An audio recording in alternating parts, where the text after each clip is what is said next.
남자아이가 실종됐다고 했잖아. 근데 그 남자아이의 수사를 아무도 안 하는 거야. 그래서 그 흑인 아주머니는 계속 경찰서에 와가지고 수사를 해달라고 하는 거지. 근데 얘는 수사를 하고 싶어도 할 수가 없어. 왜냐면은 윗선에서 계속 막는 거야. 알고 봤더니만 이 새끼들이 이거 어? 고위층들의 성범죄에 관한 이야기들을 하고 있어요. 그러니까 미국 사회에서 일어났던 일들을 이야기하는 거야. 끔찍한 사건들을 다루고 있어요. 이름 뭐지? 스포트라이트 그런 게 여기에 녹아 있습니다. 좋아요, 구독.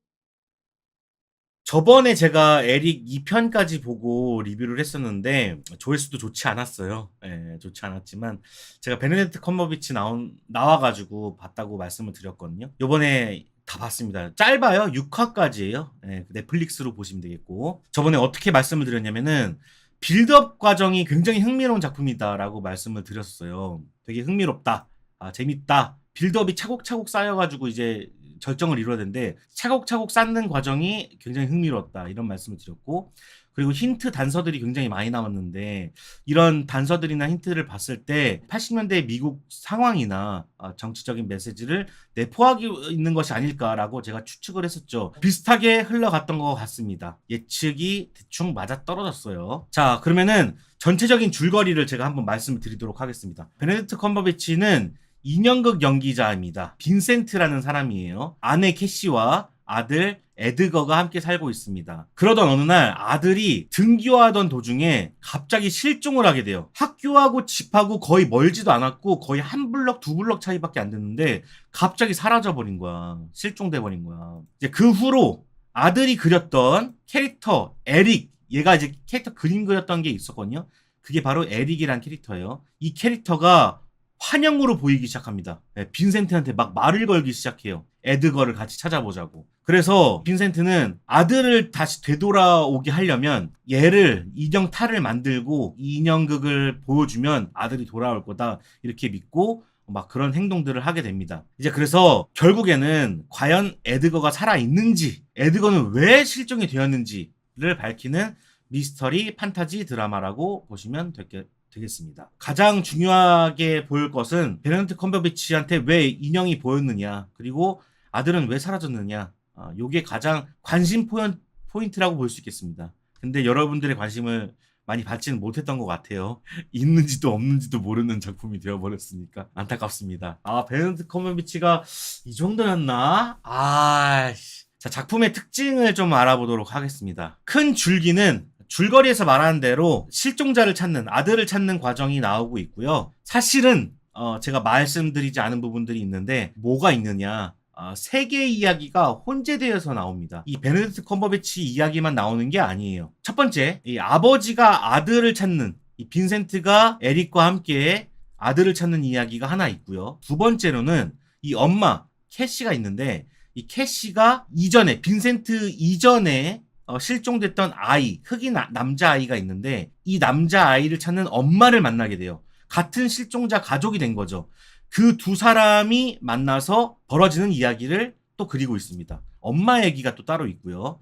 그리고 세 번째로는 형사인 마이클이 두 사건을 수사하면서 그러니까 흑인 남자아이를 실종 사건을 또 찾고 있고 에드거도 찾고 있는 상황이었는데 이 두 사건을 따라다니면서 벌어지는 동성애의 이야기가 있어요. 동성애자예요. 그런 내용들이 나옵니다. 이 전혀 관련성 없는 세 개의 다른 이야기들이 합쳐지는 구성으로 되어 있습니다. 큰 줄기는 뭐 에드거를 찾는 내용인 것처럼 보이지만 세 개의 이야기가 혼재되어서 나오는 이야기예요. 굉장히 어두운 소재의 드라마입니다. 아무래도 아이가 실종을 당했으니까 그럴 수밖에 없죠. 그런데 이 에릭이 인형이다 보니까 조금은 밝고 귀여운 구석들이 있어요. 쫑알쫑알쫑알쫑알 막 그런 게 있거든요. 또 음악과 춤으로 의외로 밝은 느낌의 장면들이 많이 연출됩니다. 그러니까 환기를 계속해서 시켜주는 장치들이 계속 나와요.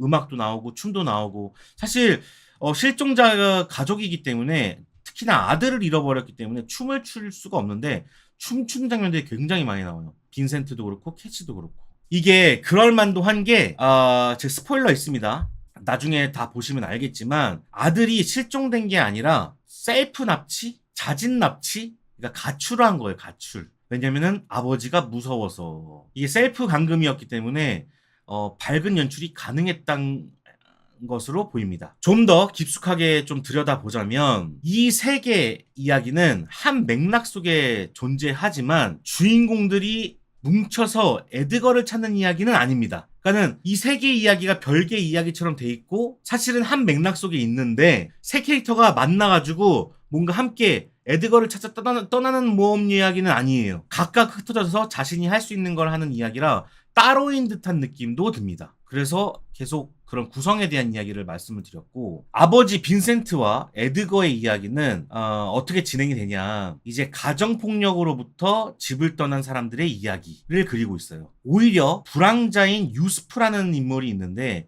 이 유스프에게 아버지의 따뜻함을 느끼게 되죠. 대체 아버지 같은 느낌을 주게 만듭니다. 여기서 집 없는 홈리스의 사람들의 이야기도 나오는데, 부시장이라는 사람이 있어. 이 부시장이 도시정화라는 명분으로 홈리스들을 오갈 데 없이 만듭니다. 그러니까 공원에 이민자들을 몰아내서 깨끗함을 얻었다, 뭐 이런 표현들이 나오거든요. 그래서 이 공원들이 시민들이 쓸 수 있는 거다, 뭐 이런 말도 안 되는 개소리들을 하고 있는 그런 장면들이 나오는데, 바로 이런 내용들을 포함하고 있죠. 자, 캐시 이야기를 들여보도록 하겠습니다. 이 어머니 캐시는 다른 실종자 어머니와 만나게 되는데, 그 어머니는 이제 그런 거예요. 흑인들의 인권, 사회는 어떻게 인종차별을 했고 실종된 아들의 수사를 맡기게 하기 위해서 계속 집을 떠나가지고 경찰서에 앉아 있는 거야. 그러니까는 백인 가족들은 실종하면은 바로 찾아주는데 바로 막 기사도 써주고 막 하는데, 우리 아들은 아니다 이거야. 기사도 한 줄 안 나가지, 수사도 안 하지, 지지부진하지. 그래서 왜 흑인 아주머니는 왜 계속 집을 떠나서 경찰서에 앉아 있나? 누가 앉게 했나?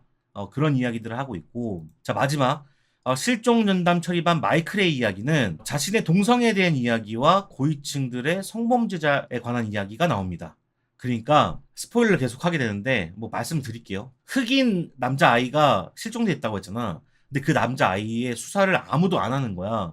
그래서 그 흑인 아주머니는 계속 경찰서에 와가지고 수사를 해달라고 하는 거지. 근데 얘는 수사를 하고 싶어도 할 수가 없어. 왜냐면은 윗선에서 계속 막는 거야. 알고 봤더니만 이 새끼들이 이거 그 클럽에 가가지고 아이들을 성적 수단으로 쓰고 있었네. 남자아이고 여자아이고 고위층들의 성범죄에 관한 이야기들을 하고 있어요. 그러니까 미국 사회에서 일어났던 일들을 이야기하는 거야. 끔찍한 사건들을 다루고 있어요. 이런 스포트라이트, 그런 영화 보면 나오는 그런 게 여기에 녹아 있습니다. 그리고 동성애자들이 어떻게 집을 빼앗기게 되었나, 뭐 이런 것들을 다루고 있습니다.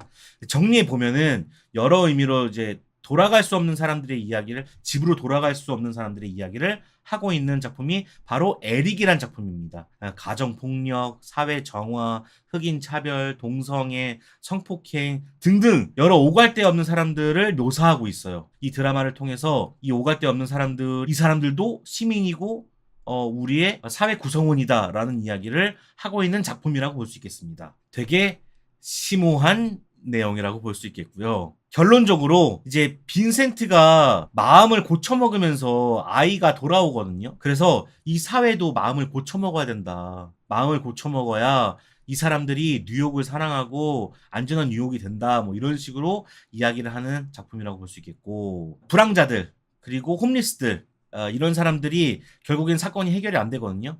그래서 여운을 남겨주면서 이 뉴욕은 고쳐먹어야 될 필요가 있다라고 얘기를 하고 있습니다.